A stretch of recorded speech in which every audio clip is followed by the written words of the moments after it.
Welcome to Picks with the Professor, the show where a real statistics professor gives you sports betting tips. I'm your host, Professor Sides, and I have built a set of mathematical models named Sideline to predict various sports outcomes. You'll hear more about the model during the course of this episode, set to cover 6 Major League Baseball games scheduled to be played on Saturday, April 29th, 2023. In case you're new here, check out the webpage on the banner. It's www.pickswiththeprofessor.com/new for some explanations and community rules. So if you're interested in projections of picks for every game, sign up on Dub Club. That link is in the show description. It also gets you access to our Discord chat, gets you access to the show right away instead of waiting until YouTube gets it up. You also get ad-free shows if that's something you're interested in. So a lot of good benefits over there, under $1 a day. Check it out. A link again in the show description. Remember that sports are unpredictable, so the discussion on this show projects a typical game. It does not try to forecast it to a T, as that'd be a foolish and impossible goal. We take a long-term view around here and don't get distracted when the best bullpen in baseball, according to my projection, in Atlanta gives up 5 runs in the 9th inning and then blows a sure-thing winner. It's going to balance out in the long run, but it's hard to foresee before it happens. In other words, please understand good and bad variance will occur. So as much as I'd like to say it'll be profitable every single day, that is an impossible reality for any gambler. I'm recording the show on Friday afternoon. Don't know how Friday's games have gone yet, but my goodness, yesterday I talked about this exact thing, how baseball is not a sport to live and die by one game because baseball's really high variance. It's got weird things that'll happen. Bullpens will frustrate every one of us numbers of times, many times throughout the course of the season. And of course, right when I get done recording, the Braves bullpen inexplicably implodes against one of the weaker offenses in baseball. Maybe not the weakest, but Marlins offense isn't good. But I talked about the way to handle baseball is just say, look, weird stuff's going to happen. Let's not stress out about it. And guess what happens? We sweep the night games, 5 of them, 6 of them, whatever it was, win every single one of them. So, I mean, it was prophetic in a weird way that I wish I could be that good, prophesy like that.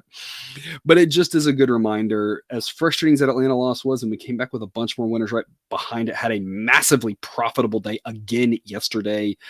Those B-grade plays back up into the positive, like I've been saying they would all along.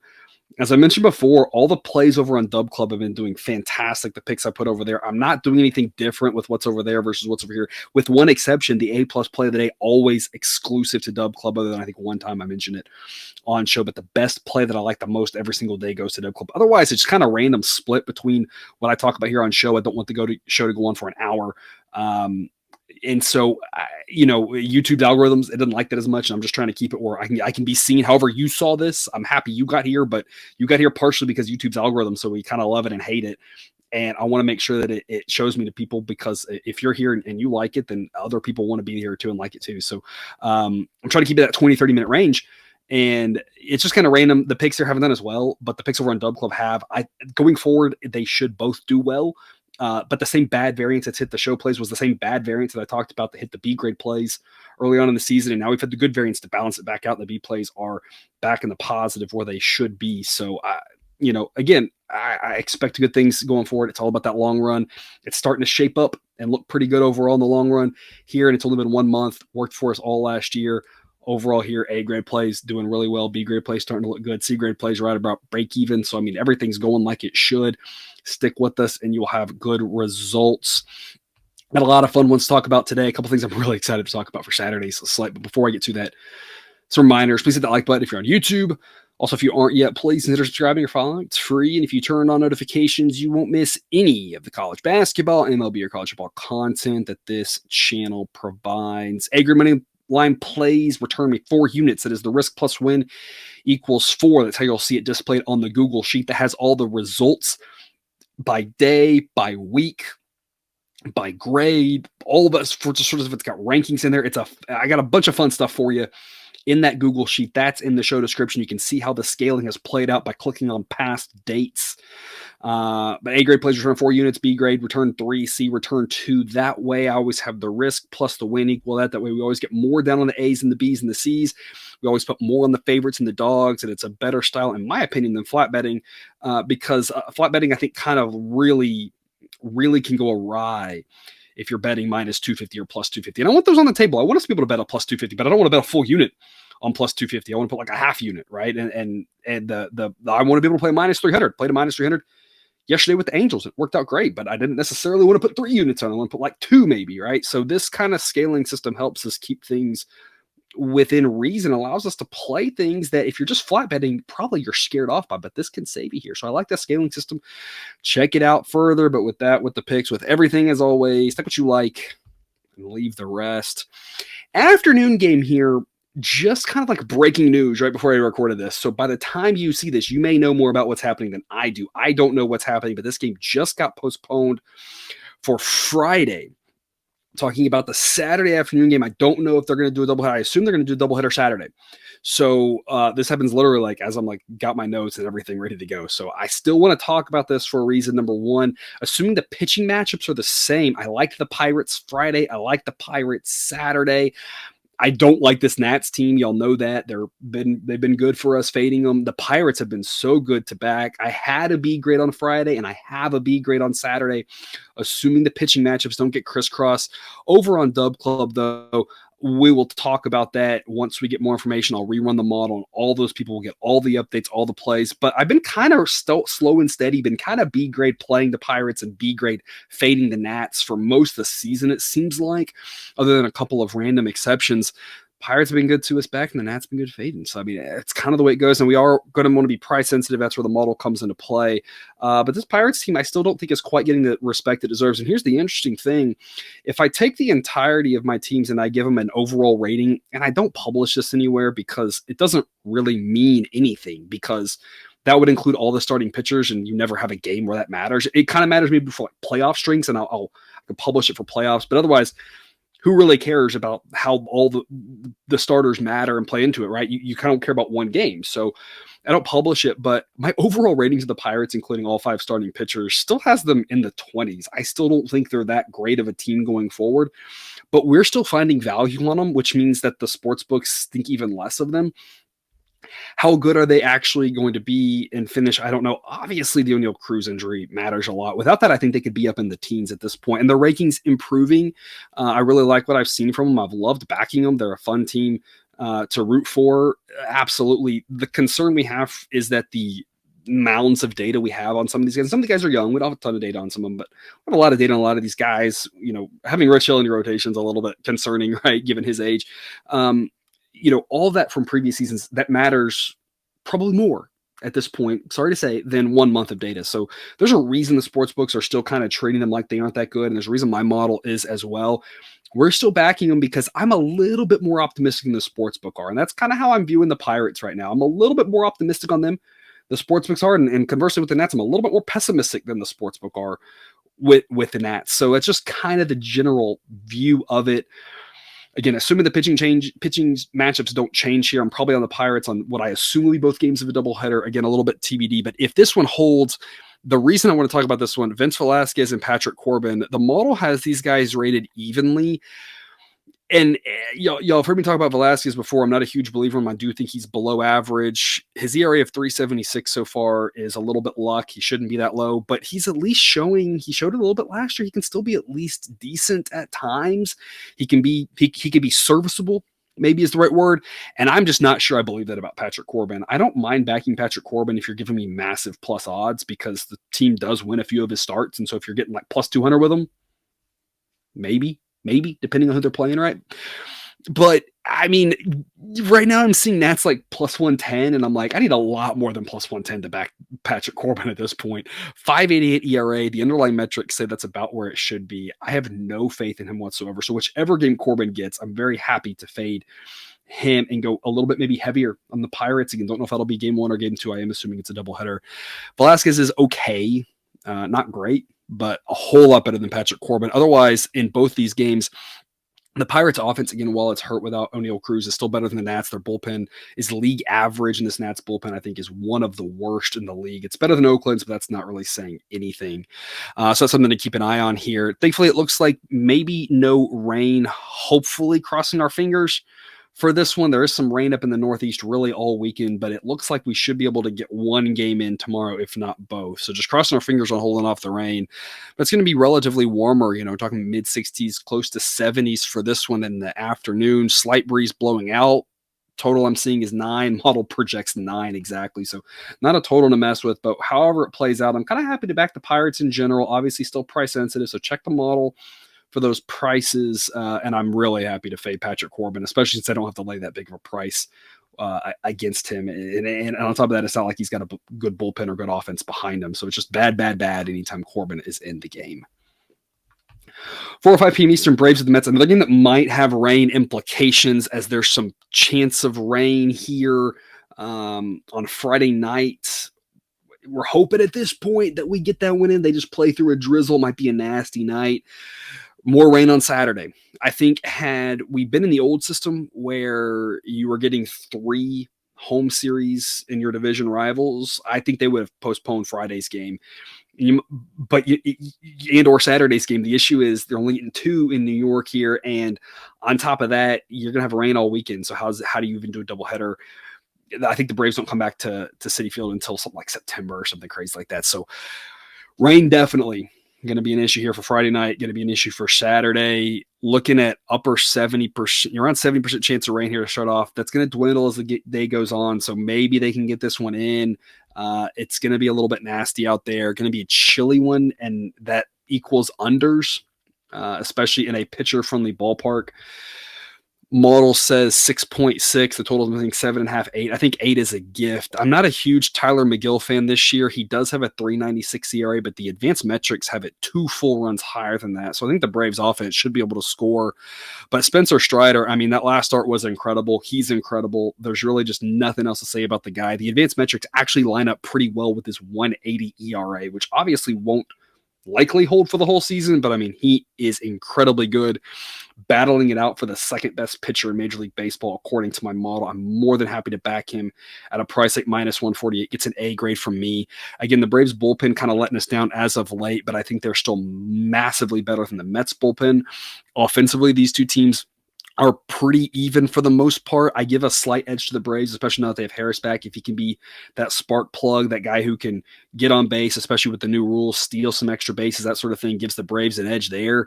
And just a massive edge here with Spencer Strider on the mound. I don't quite realize why he isn't being priced like, the Garrett Coles of the world, the Shohei Ohtanis of the world, the Corbin Burns of the world, the Sandy Alcantars of the world. Those guys we very rarely ever get to back. It's every so often, and I love it when we can, but it's just not that often because they're usually priced so extreme. And I don't know why Spencer Strider isn't in that category at this point. The kid is incredible.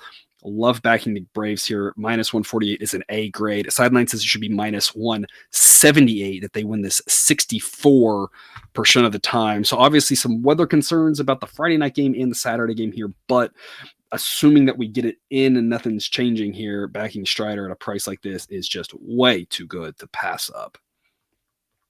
6:05 p.m. Eastern, Giants and the Padres playing this one in Mexico. And my goodness, there is one thing that I'm certain about in this game, and that is that there are going to be a floppity billion home runs in it. The total on this game sits right now at 15. Sideline projects 16.2. And so you are talking about a massive situation for a lot of runs. Why does the model project a total so high? We are playing this game at an altitude about 2,000 feet higher than Coors Field. But Coors Field, as you might know, has relatively large dimensions. Coors Field is not the most home run friendly ballpark in the country because they built it to have bigger dimensions. And so where Coors excels is it does have more home runs because of the altitude, but it also ends up with a lot of doubles and triples because that massive outfield, and more singles even, because that massive outfield, you just can't cover that ground. The dimensions of the park they're going to be playing at are going to mirror that of Great American Ballpark in Cincinnati, which is the most home run friendly park in baseball. You are putting two things together that are going to create an absolute firestorm for runs. And let me tell you, folks, one of the many reasons to be on our Dub Club is on our Discord chat this afternoon on Friday. That number got hung at 8.5 on DraftKings. It didn't last very long, before it got taken down. So unfortunately, I'm not sure how many people actually got in on that. If that was you, congratulations. You're one of the lucky few. But we were talking about it in that chat. Everybody was on the lookout flagging for when things happen. And when that number started popping up, there are a number of people in that Discord that I know got in at 10 and a half, 11, 12, 12 and a half, even 13. And right now, the best I'm seeing is about 15. So the Discord can pay for itself if you join to get under $1 a day on Dub Club, because that right there getting massive plus expected value. Now, I don't know what's going to happen. I don't know exactly how many runs are going to be scored, but with small dimensions and that altitude, routine fly balls, we always joke about hitter friendly environments. Routine fly balls are going to turn into home runs. This one, routine fly balls really are going to turn into home runs. So I just expect the ball to be leaving the yard like crazy. So if you were with us there, if you got in on those overs and the lower tens, right? Congratulations to you. Massive plus expected value play. I'm still going over 15 personally. I still think 15 is a little bit too low, but I'm not sure how much higher to go. There are a lot of variables, a lot of question marks with this one, since this is a park that we don't know anything about. We're just playing it off the dimensions. Don't really know a lot of things about the air quality and how that affects the baseball, because we don't see a lot of games. We don't get a lot of data around that down there. So we're still a little bit, up in the air on a few things. And obviously with Major League Baseball, you never really know which ball they're going to use. That's just kind of been the way it's been the last several years. But the altitude in the park dimensions scream over. So I'd still go over 15, just at a much lower number than all those great numbers that we were talking about there on the Discord. And I know a lot of people grabbed. With regards to the side, because of that uncertainty, I really like the Giants here at plus 150.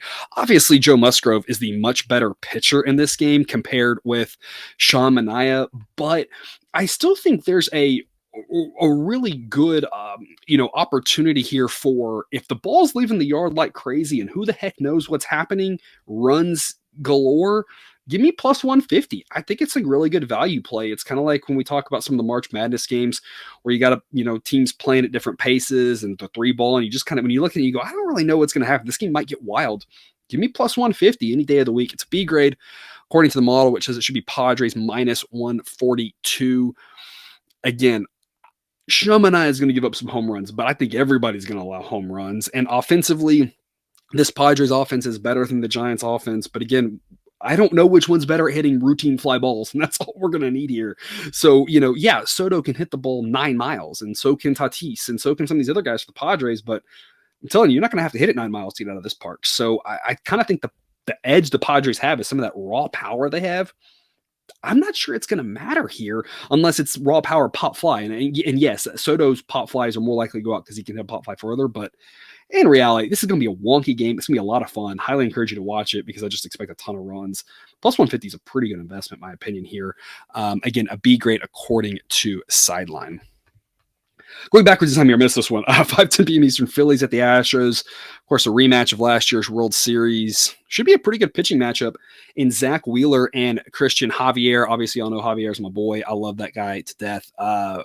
He is somewhere behind Wheeler. The question is how much. And I think this was an interesting case study here because the model loves Wheeler. Obviously, he has a 4.73 ERA, has not looked good, but the advanced metrics for him say his ERA should be in the upper twos. So he's just had some bad luck. I expect his numbers to come back down. The model still really loves Wheeler. The model's not quite as high on Javier, but depending on which projection system you look at, I know I kind of peek around at other systems out there every once in a while, and some of them like Javier a little bit more than my model does. I'm not quite sure why my model is a little bit more down on him, but if you make an argument that Javier is at least in the same ballpark as Wheeler, and I don't think that's a crazy argument to make. I think Wheeler's a better pitcher, but I'm not sure by how much. Then you can really make the case that there's even more value on the Astros here than this grade implies. With my model saying that there's over a full standard deviation between the two, which again, I think probably is a little bit of a stretch. Sideline says Astros minus 119. So minus 120 is a C plus grade. Literally 1 point better gets it to a B grade. But again, I think the difference between these two starting pitchers is a little bit closer than that, which actually would make Astros minus 120 a B grade. So I think it's probably a good play. If you're only playing the A and the B grades, which isn't a bad way to do it, and kind of just leaving the C grades on, this is definitely one of those C grades that I would be thinking about playing as a B grade, especially for getting around -120. Because like I said, I think the model's just missing a little bit on Javier. I think he's a little bit better than Sideline thinks. Offensive, of course, the Astros have the much better offense. Relievers, the Phillies relievers have been looking pretty good this year, but I still take the Astros relievers any day. And of course, the game in Houston, this number should be a little bit higher than this. So -120, I get a pretty good play, in my opinion, on the Astros. Questionable if the roof will be open on this one. I think probably closed if I had to guess. We're talking about low 60s. And if you know anything about Texans, we get a little cold in the low 60s. And so I don't really see why they would open the roof with chillier temperatures. But on the other hand, I do know that for a while, the team has been very much, especially early in the season, kind of on the, hey, can we open the roof bandwagon? If we can, let's do it. They can on this one open the roof. That probably affects the projected total a little bit on this one. We are going to have some stronger winds there in the 10 to 15 mile an hour range. You never quite know exactly what it's going to do in that park with the way it's constructed. So you never know if it's going to help or hurt. But if it's chillier because that open roof, that's going to drive the total down. If the roof's open, under, maybe not a bad look just because the colder temperatures. If the roof is closed, it'll actually keep it a little bit warmer there, in my opinion. And so at that point, I probably would more pass on the total. I would not want to go over with these two pitchers. But again, with the roof closed, the projected total is probably going to jump closer to 8 than the projection of 7.5. And that's about the two numbers I'm seeing. So a couple different ways to play that just based off of what they do with the roof, which again, I'm not really sure what they'll do. I really think it's kind of 50-50.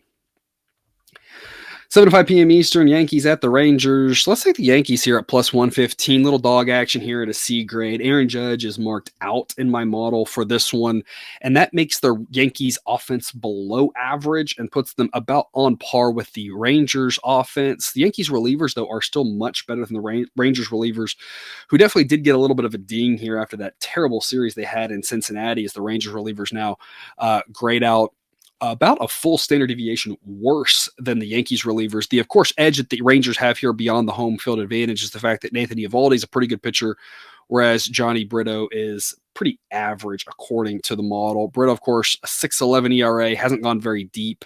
Underlying metrics, though, have him more in the mid-4s. He projects a little bit better than that. I don't think he's great. I don't think they're going to get a lot out of him, but the Yankee bullpen's pretty solid. I think you're just getting a run-of-the-mill start from him. The difference is that Eovaldi's pretty good, and I know he has that 5.20 ERA, but the advanced metrics say his ERA should be in the mid-2s. So I do really like Eovaldi here. I just think we're getting a little bit of value, a little bit of an overreaction on Judge. He's obviously a huge part of this Yankee lineup and matters a lot, but the Rangers bullpen has been so bad. Eovaldi has been averaging about 5 innings per start, somewhere between 5 and 6. That leaves a lot of bullpen, for the Rangers bullpen to cover here.